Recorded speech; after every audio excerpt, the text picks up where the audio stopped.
Mohanavani Telugu podcast వింటున్న శ్రోతలందరికీ శ్రీరామనవమి శుభాకాంక్షలు.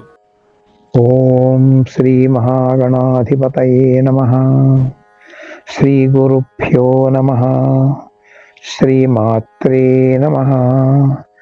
జాంబవత్ సుగ్రీవ హనుమత్ సీతా లక్ష్మణ భరత శత్రుఘ్న సమేత శ్రీ రామచంద్ర పరబ్రహ్మణే నమః.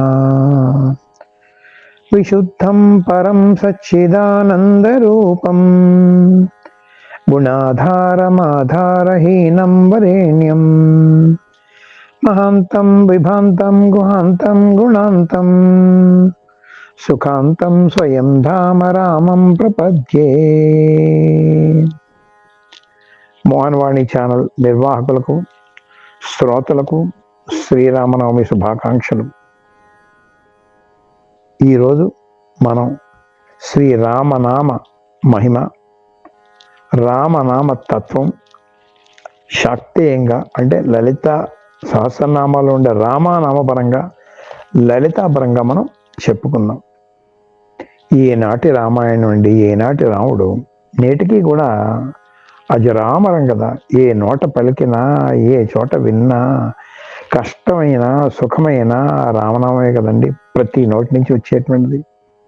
ఉదాహరణకి చూడండి, జై శ్రీరామ్ రామ్ రామ్జీకి అని సంబోధించిన, అమ్మయ్య రామయ్య అని సేదతీరనా, అయ్యో రామచంద్ర అని జాలిపడినా, రామ రామ అని సంతాపం తెలియజేసిన, రామ్ రామ్ రామ్ రామ్ అని పారవశ్యంతో భజన చేసిన, అన్నమో రామచంద్ర అని ఆర్తనాదం చేసిన, హే రామ్ అని భక్తి పారవశ్యంలో అయినా, ఏ అవస్థలైనప్పుడు కూడా ఒకే రామనామం అందరి నోట ఉంటుంది కదండి.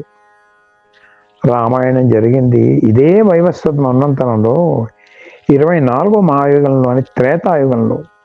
అంటే మనం ప్రస్తుతం ఉన్నది ఈ వైవస్వత మన్వంతరంలో 28వ మహాయుగం కలియుగంలో ప్రథమ పాదంలో 5127 సంవత్సరాలు మాత్రమే పూర్తి చేసుకున్నాం.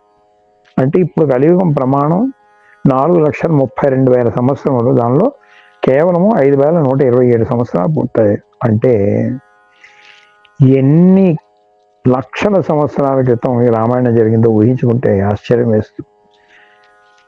రమారమి 150 లక్షలు అంటే 1,50,00,000 సంవత్సరాల పైన అయింది మన భారతీయ కాలగణన ప్రకారం. గుర్తుపెట్టుకోండి, ఎందుకంటే ఇప్పుడున్న ఈ సైంటిస్ట్ చెప్పింది 5,000 సంవత్సరాల క్రితం 3,000 సంవత్సరాల క్రితం అవన్నీ అభిలెక్కలో తీసుకోకూడదు.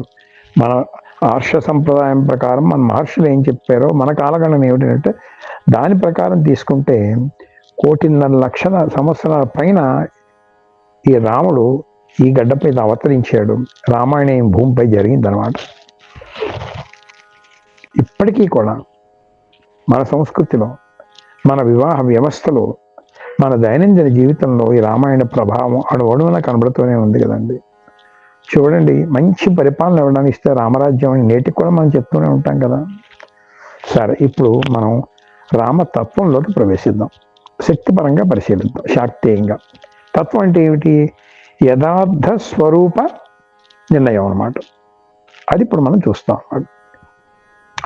రామ అనేటువంటి నామం రామ రమణ లంపట అని లలితా సహస్రంలో కూడా మనకు కనబడుతుంది. అందుకంటే లలితపరంగా మనం చెప్పుకుందాం. ఎందుకంటే శ్రీరాము లలితాంబిక అన్నారు, శ్రీకృష్ణ శ్యామలాదేవి శ్రీరాము లలితాంబిక అన్నారు అన్నమాట. రామ అంటే ఏంటి? తాను రమించుతూ అందరినీ రమింపజేసేటువంటిది అని అర్థం అన్నమాట. అంటే అఖండ ఆనంద స్వరూపమే రమించడం అంటారు. అదే రామానందం, అదే పరమానందం, అదే సచ్చిత్ ఆనందం. సచ్చిదానందం అంటేనే రామానందం, రామానందమే సచ్చిదానందం అన్నమాట. అది ఎలాగో చూద్దాం. రామ అనేటువంటి నామంలో రా అనేటువంటిది అగ్ని బీజం, అంటే కాంతి అనమాట, అంటే జ్ఞానస్వరూపం అనమాట. మా అనేటువంటిది లక్ష్మీ బీజం, అంటే భోగస్వరూపం. మోక్షం అంటే ఏమిటండి? జ్ఞాన సముపార్జన కదా. అందుచేత రామ అంటే ఇహలోకంలో భోగప్రదాయిని, తదనంతరం మోక్షప్రదాయిని కూడా. మనం ఈ లోకంలో ఇప్పుడు ఉన్నాం కదా, పుట్టాం కదా, మనకి ఈ లోకంలో ఉండే కోరికలు మనం తీరాలి కదా, మన భోగాలు మనకు ఉంటే కావాలి కదా. అందుకని ఇప్పటికీ దీని తర్వాత తదనంతరం కూడా మనకు కావాలి కాబట్టి భోగ మోక్షాలు రెండు కూడా ఇచ్చేటువంటిది ఈ రామ అనేటువంటిది. పరబ్రహ్మ అంటే ఏమిటండి? నిశ్చల జ్ఞాన స్వరూపమే కదండి. అందులోంచి ఉద్భవించినటువంటి చలనం కలిగినటువంటి జ్ఞాన రూపిణియే చిదగ్నిగుండ సంభూత అని లలితలో మనం చూసాం కదా. ఆ ఉద్భవ శక్తి ఏదైతే ఉందో అదే రామ. ఈ రామాలో రా అనేటువంటిది పురుష స్వరూపం, అది జ్ఞాన బీజం, అదే శివస్వరూపం అన్నమాట. మా అనేటువంటిది మాతృ బీజమైనటువంటి శక్తి స్వరూపం అన్నమాట. ఈ రెండు కలిస్తే రా మా అయిందనమాట. అంటే రమింపచేసేది శక్తి, రమించేవాడు శివుడు. అదే రామ అంటే రమించేది, రమింపచేసేది. వేదాంత సారమంతా ఈ రామ అనేటువంటి చిన్న మాటలో నిక్షిప్తం అయిపోయిందండి.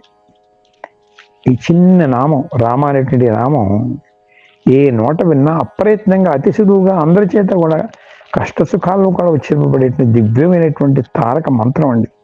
తారక మంత్రం అంటే తరింపజేసేది. ఈ రామ అనేటువంటి ఈ నామం, ఈ మహామంత్రం ఏ ఉపదేశం లేకుండా కూడా మాన్యుల దగ్గర నుంచి సామాన్యుల వరకు అందరూ అన్ని వేళలా స్మరించగలిగేటువంటి అత్యంత సులువైనటువంటి దివ్యమైనటువంటి నామం రామ రామ రామ రామ రామ రామ. ఈ రామ నామ వివరణలో భోగము మోక్షం రెండింటిని కూడా ప్రసాదిస్తుందని మేము తెలుసుకున్నాం కదా మనం. ఈ భావాన్ని విశదపరిచేటువంటి చక్కటి శ్లోకం ఉందో చూద్దాం. యత్రాస్తి భోగో నహి తత్ర మోక్షః, యత్రాస్తి మోక్షో నహి తత్ర భోగః, శ్రీసుందరీ చ సేవన తత్పరాణాం భోగశ్చ మోక్షశ్చ కరస్థైవ. అంటే భోగం ఉన్న చోట మోక్షం ఉండదు, మోక్షం ఉన్న చోట భోగం ఉండదు. అంటే ఈ రెండుకు ఒకదాని కూడా పడదు. కానీ భోగము మోక్షము రెండు కావాలనుకుంటే శ్రీసుందరీ సేవ అంటే ఆ రామ అనేటువంటి అమ్మని మనం కానీ స్మరిస్తే, ధ్యానిస్తే, ఆరాధిస్తే, ధ్యానిస్తే అప్పుడు సాధ్యం అవుతుంది. అంటే ఐహిక ఆముష్మిక పారమార్థిక సుఖాలను కూడా ఇచ్చేటువంటిది తారక స్వరూపిణి ఆ రామ. తారక స్వరూపమే ఆ రామ. అందుకే రామనామం తారక మంత్రం, అది ఉభయ తారక స్వరూపం అన్నమాట. ఇది సంక్షిప్తంగా రామనామ తత్వం.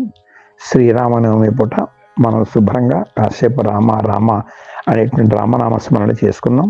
ఒక్కసారి ఇప్పుడు స్వస్తి చెప్పుకునే ముందర నమస్తే నమస్తే సురాతీత శక్తి, నమస్తే నమస్తే త్రివర్గైక సిద్ధి, నమస్తే నమస్తే జయ జ్ఞానమూర్తే, నమస్తే నమస్తే విభో రామచంద్ర. ఓం శ్రీరామచంద్ర పరబ్రహ్మణే నమః.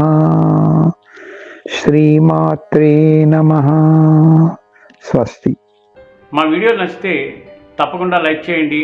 అలాగే మీకు మనసుకు నచ్చిన ఉత్సాహపరిచే ఒక కామెంట్ని ఇవ్వండి. అలాగే ఎక్కువ మందికి షేర్ చేయండి. కామెంట్ పక్కన ఉండే హైప్ బటన్ కూడా ఒకసారి నొక్కి దాంట్లో ఉండే పాయింట్స్ కూడా ఇచ్చి మమ్మల్ని ఎంకరేజ్ చేస్తారని మనస్ఫూర్తిగా కోరుకుంటున్నాను. మీరు వింటున్నారు మనసు దోచే మోహనవాణి. మోహనవాణి మదిని దోచే